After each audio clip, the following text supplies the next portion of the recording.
Information shared on the following program is for general information purposes only. It does not constitute legal, tax, investment, or other advice, nor is it intended to recommend any particular investments, products, or financial instruments. Always seek advice from your financial advisor, attorney, or accountant with regard to investment, legal, or tax questions. Welcome to the WorryFree Retirement with your host, the author and creator of the WorryFree Retirement himself, Tony Walker. Well, hello and welcome to the WorryFree Retirement. Of course, this is the only show in the country dedicated to helping savers worry less about money. We always like to give today's date. Today's date is January 27th, 2014. These dates have really been pertinent lately because we've been talking a little bit about the stock market and how my prediction is there is a little bit of a bubble going on here. And since this show is dedicated to savers, encouraging savers to be very careful about jumping into the market now with the high that it's been on. And remember, protection of principal is the number one game plan when it comes to savers. And so if you're a saver today watching the show, you're in luck. If you're an investor, stay tuned. You might learn some things. But again, we're dealing with savers. And the definition of a saver, someone who is more concerned about the return of their money than on it. By the way, if you're saying, well, I don't know if I'm a saver, I've just kind of heard of this concept, and I know it's a new concept, Tony, that you're sharing. What we did was we created an ingenious little website. If you want to take the test to find out if your predominant personality is a saver, investor, or speculator, all you do is you go to the number 3, that's the number 3, personalities.com, 3personalities.com, and you can see a little button on the left that just says take the test. Absolutely free. It only takes you about 4 or 5 minutes. It's a scientific test we devised using independent research from a couple of psychologists at Western Kentucky University. Of course, I'm down in the Southern Kentucky area. That's why I'm a graduate of Western. That's why I use those folks. Got a degree in psychology, and as my dad would have said if he was still alive, hey, Tony, you finally put that thing to use. But anyway, so that's a great little test there. Also, if you would like to order one of my books, I've written 3 books on retirement. The first book, WorryFree Retirement, deals with the aspect of what it is you want out of retirement, a little bit of a spiritual aspect. We call it a 3-pronged approach of man, money, and God. That's the God portion. The second book, Don't Follow the Herd, that deals with the economics, some of the safe money strategies that you'll be hearing about, a lot about annuities, understanding of how Wally World, or Wall Street as I call them, likes to work. And then finally, there's the book, The 3 Personalities of Money.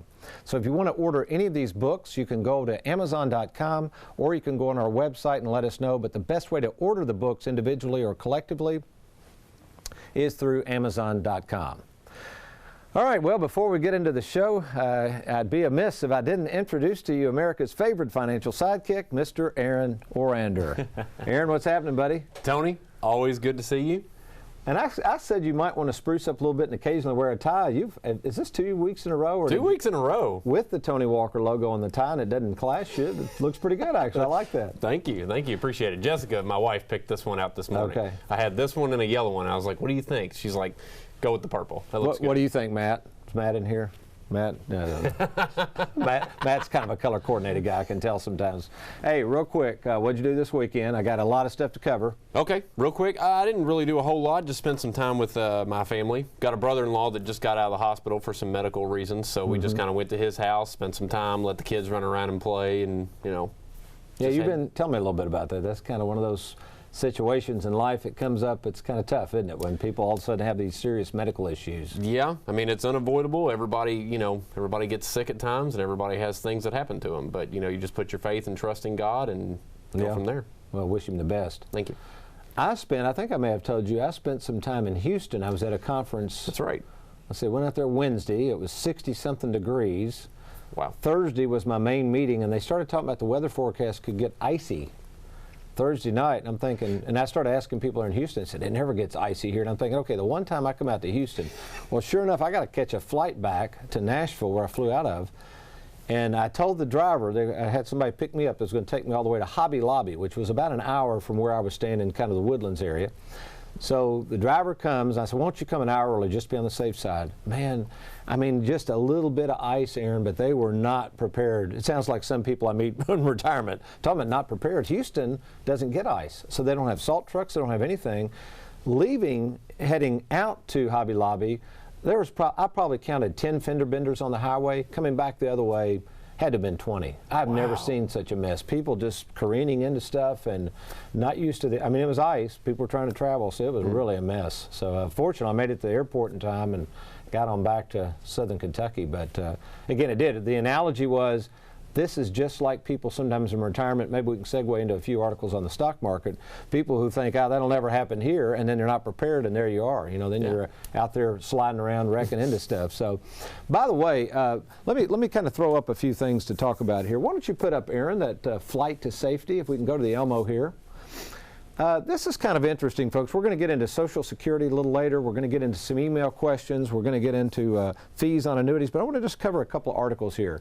These just came out in the Wall Street Journal today. Again, today's date's January 27th. I grabbed these. This is kind of an ironic headline. Flight to safety hasn't left the gate. It says many think U.S. stocks will benefit from emerging markets. But it goes on down. This one fellow, a money manager, down in the first yellow section says he's been expecting a stiff correction in the market in 2014 of 10 to 20%. And we talked about this last week, reasoning that earnings have risen too high. Also, it goes over to the next highlighted area. Many investors say U.S. stocks eventually will benefit as retreating money managers look for a safer place to invest. Now, this is what's ironic. Let's leave it there for a minute. They're calling something, Aaron, that could go down in the prior paragraph, 10 to 20% you could lose your money, but they're saying later on that people might come back to the U.S. stocks because it's a safe haven. Does losing potentially 10 to 20% sound safe to you?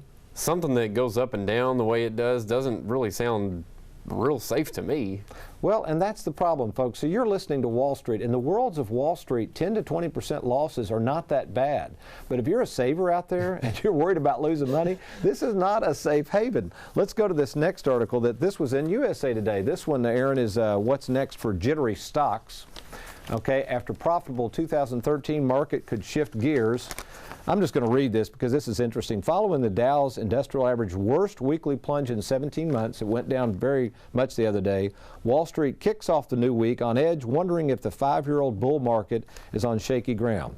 Now, that's kind of interesting. First of all, they don't know, and they're wondering if they're on shaky ground. Folks, this is what I'm talking about with the Worry-Free Retirement. We are trying to put our clients into products where we're not constantly wondering what Wall Street's going to do next. Because isn't it interesting, the next paragraph, look what it says. After a virtually worry-free 2013, when the Dow shot up 26, well, of course it's worry-free when it's going up, but when it's going down, it creates worry. So we have this, okay, thank you. So Aaron, what we've got here is this issue, and when we see these articles like this, when the market really is going down, savers are getting very nervous. And what I'm appealing to savers here is, folks, make sure you don't have too much in the market right now and be careful about jumping in. I'm going to take an email question here first, but I want to set the stage because we come back. I'm going to show you ways to save money on Social Security. I'm going to show you how to save money on fees. See, this is the kind of stuff savers need to hear, not speculating with the market and possibly losing 10 to 20 or 30 or whatever it is, but how can you do things now to save money? Right here you go. Here's an email question we got, Aaron. My husband recently passed away. I own my home and car. The question is, I draw a widow's benefit from Social Security and able to pay my monthly bills. However, I have a small amount of money to invest. Should I put that money in one of those annuities you talk about? I don't know if we have another question ready to load up because I'll cover that one in a minute. Let's see if we got another email question there we can pop up there. I'm age 42, disabled. I've suffered 2 strokes. See, Aaron, this is the kind of questions I get all the time. I collect long-term disability. I have money in an ESOP, employee stock ownership plan. Should I take the money out of there and roll it over or leave it there? See, again, these are the types of people. I think we got one more email question. I'll try to cover all these with the information when we come back. Here you go. My broker has me in quite a few individual bonds that are paying a decent rate. I don't actually need the principal, just the income from the interest. I keep hearing how bonds could tank if interest rates go up.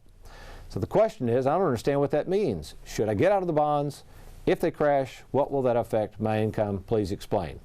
Well, folks, that's a bunch of questions, and those are the types of questions we hear from savers. So what I'd like to say is hang in there. When I come back, we're going to cover 2 different subjects in a lot of detail. First of all, how you can deal with the taxes on your Social Security, and secondly, the difference between fixed and variable annuities, and a look at fees and how they can have a truly negative impact on your worry-free retirement. I'm Tony Walker. You stay tuned. I'll be right back.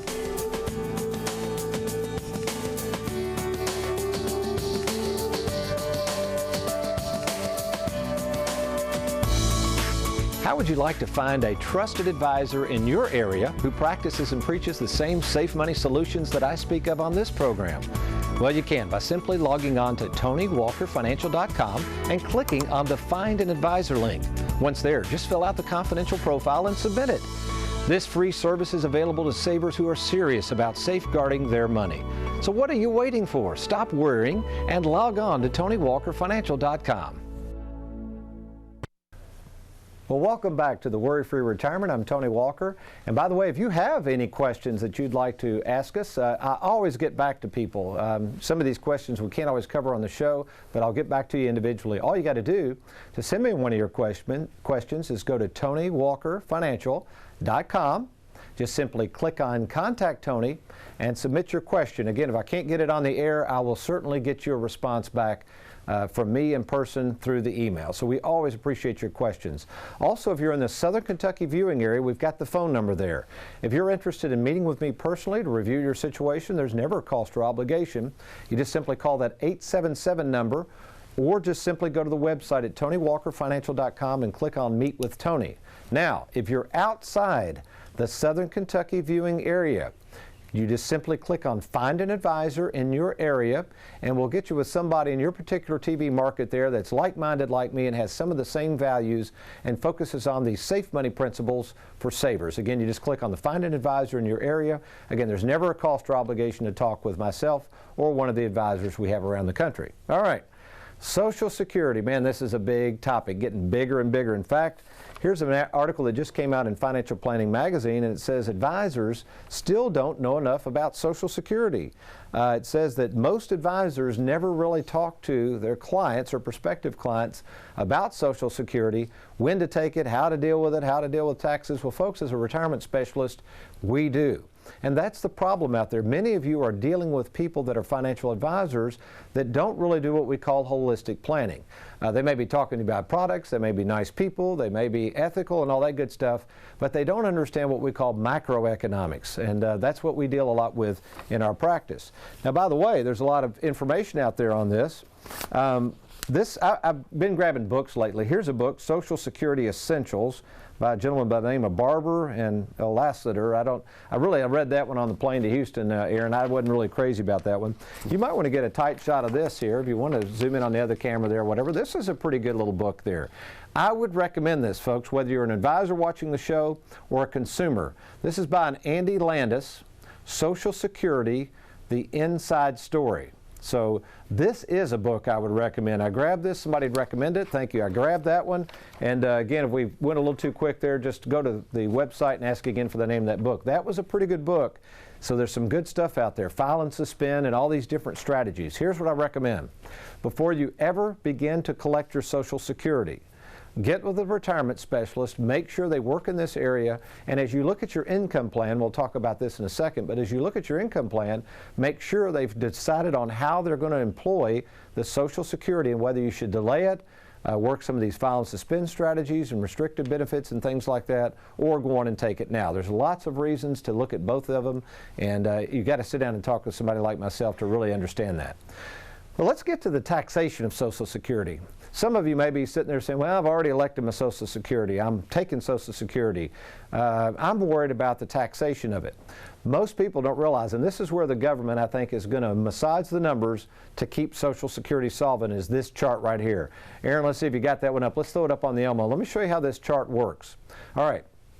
We covered this a couple of weeks ago, and I'm going to show you an example of where you would want to understand this.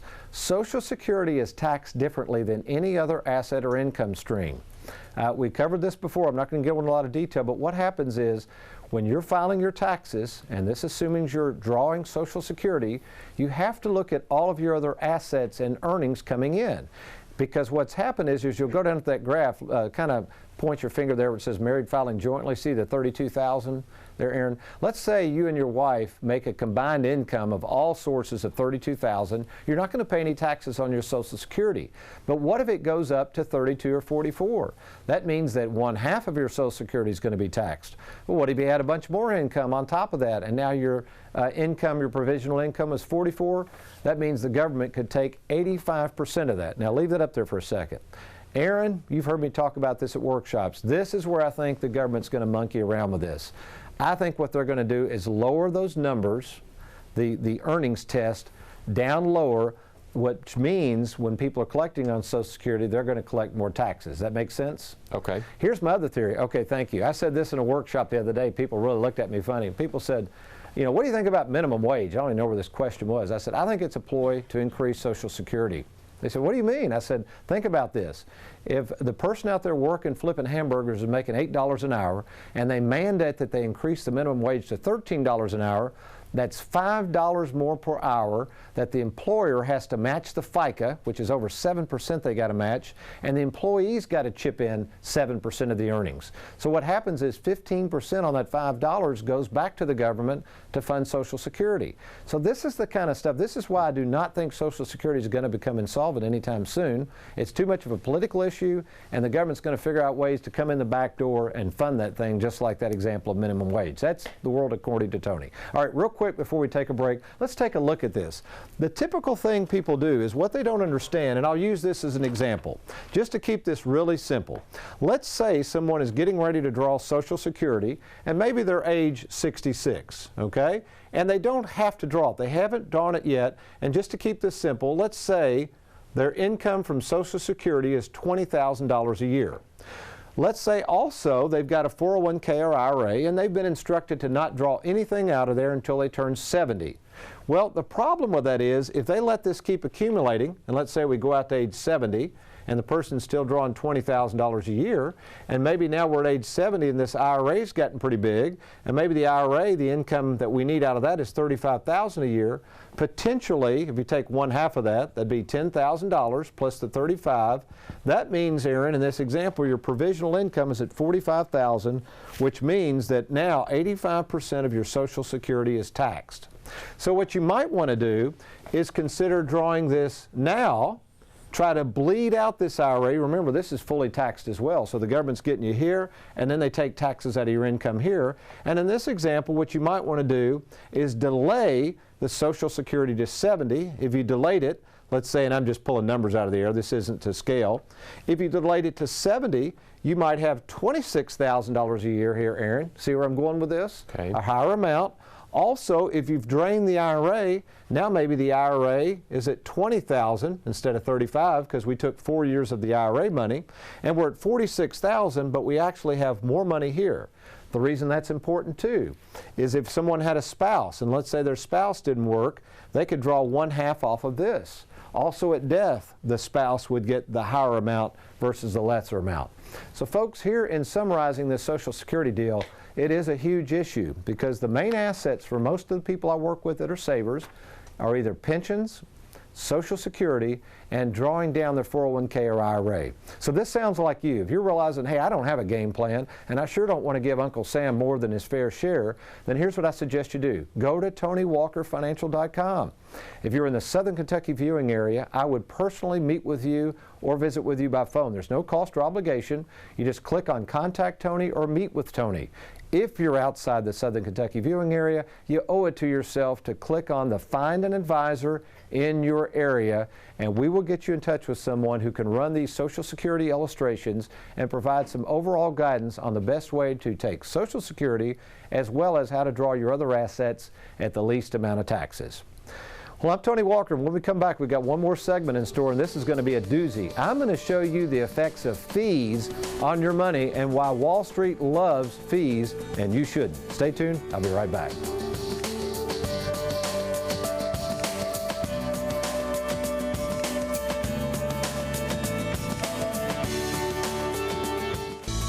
For nearly 30 years, I've made it my life's work to help savers worry less about money. And now I invite you to personally contact me to discuss your situation to see if I can help you. It's very easy. You just log on to TonyWalkerFinancial.com and click on the Meet with Tony link. Or, if you like, you can attend one of my free financial workshops. As always, there's never any cost or obligation to meet and discuss your situation in private. So what are you waiting for? Log on to TonyWalkerFinancial.com. Welcome back to the WorryFree Retirement, the only show in the country dedicated to helping savers worry less about money. If you've been hanging in this whole time, I got a feeling you're a saver. Many investors or speculators be saying, man, I'm going to go watch reruns of Andy Griffith or something, but savers should be infatuated with this information. That's because we're about saving money. We're not going to waste it on fees and taxes and all this other nonsense. We're not about trying to grow and risk your money either. We're about protecting it and using and enjoying it. That's what a saver's looking for. And doing this for almost 30 years, I can tell you, we're very, very good at helping savers worry less about money. All right. As you know, I'm a big fan of annuities, particularly for savers. I like the fixed annuities, fixed indexed, fixed interest, immediate. Again, for savers, I do not care much for variable annuities, and here's why. Fees. Not only risk, but we have fees. So what I've done here in this last segment, I want to show you the effects of fees on your money. And I think when you see this, especially if you're a saver, you're going to run for cover from these things because of the associated fees. Let's take a look at the Elmo here, and let's look at our first sheet. Aaron, let's just put up the annuity fee sheet. It's going to just show you examples of fees here. Okay, the annuity fee sheet. There we go. Now, on this one, this is a typical annuity fee sheet. You can go to TonyWalkerFinancial.com and download this so you can have this available. Notice I've just left zeros here because this is a fixed indexed annuity. Administrative fees, there are no fees. Mortality and expense, there are no fees. Annual fees, no fees. The only fee with a fixed indexed annuity is if you had an income rider, and they average about 1%. All right, Aaron, I don't know if we have the other one or not. We can play this by ear. Do you have the other fee sheet that goes with the variable annuities attached to it? Let's see, don't worry about it. There it is. There we go. Isn't it? Okay, good. Now look at the variable annuity. Look at all these fees all of a sudden. Now again, it could be higher or lower depending on the annuity. Administrative fees, mortality and expense, management fees, income rider fees. So let's stay there. Look at that, 3.5%. So what does that really mean? That means that every year of your contract, whether you make money or not, they're going to take 3.5%. All right, Aaron, let's flip over now and grab the spreadsheet, the one in the middle. It'll have circled 3.5%. See it circled up there? Slide that under there. Now this gets a little smaller, so I'm going to read it. What we assumed here is someone put in $250,000. Let's say the variable annuity made 5%, and the annual fees were 3.5%. Now what you have to do here, in a perfect world, if you slide down the second column there, it's worth $683,000. But if you go over to the one circled, $325,000, those are the cost and the lost opportunity cost of the fees. In other words, the net account value is $325,000 when really you should have had about $683,000. That's how much it dropped. Now, you say, well, how can I make more money, Tony? Well, it's simple. Try to reduce fees. Drag the other one out, Aaron, that shows the 1% fee from the fixed index annuity. Now, again, we're just assuming both of them earn 5%. We don't know what either one of them is going to earn. We're just trying to show you the effects of fees. All right, you drop that fee from 3.5% to 1%. I want you to look at the difference. See that circle down there, Aaron, where it says $542,000? Okay, that's what you would have in your pocket as a result of lowering your fees from 3.5% to 1%. You had a difference. What was that difference again? $325,000 versus $542,000. Now let's think about this. All right, thank you. $542,000 in your pocket as a result of lower fees versus roughly $345,000. I'm not that great at math, but that sounds like about a $200,000 swing in net worth. So here's the summary. Let me show you on the whiteboard here. What you have to understand with any annuity, this is why we developed the fee sheet. With any annuity, there's always the contract value. That's what the annuity is worth.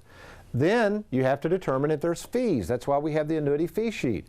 If you'd like to see that annuity fee sheet and get your broker or advisor to fill it out, just go to TonyWalkerFinancial.com, click on the Annuities 101, and download that free fee sheet. That will help you. Just go to Annuities 101, grab that fee sheet, and have them fill it out. Then, after we deduct fees, you've got the return. See, the problem with a variable annuity is, what if the thing tanks? What if you lose 20%? Well, you just paid fees. It doesn't matter. They're still going to get their fees. So you have contract value minus fees. Whatever the return is, that's the net to you. And as we just saw, folks, that net to you can be very, very small. And the problem with fees, this is what people don't understand, because I used to manage money in the 90s. I understand this. I used to charge fees. Wall Street makes money whether you do or not when it comes to fees. So for savers out there, here's what I say. Know thy fee. Make sure that everything you're doing, that you're talking to your advisors, that they put in writing what those fees are, and then you alone are the one that can determine after we do these types of calculations whether you think they're worth it or not.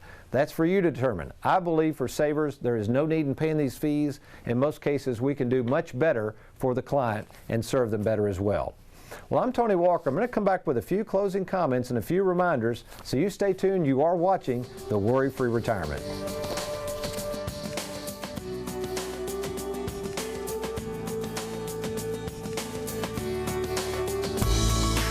How would you like to find a trusted advisor in your area who practices and preaches the same safe money solutions that I speak of on this program? Well, you can by simply logging on to TonyWalkerFinancial.com and clicking on the Find an Advisor link. Once there, just fill out the confidential profile and submit it. This free service is available to savers who are serious about safeguarding their money. So what are you waiting for? Stop worrying and log on to TonyWalkerFinancial.com. Welcome back to the Worry-Free Retirement. I'm Tony Walker. Give you a couple more things just to follow up on. Let's talk about the website, the 3 Personalities of Money. This is the best way to figure out if you're a saver or not and whether these safe money strategies are for you. Just go to 3personalities.com.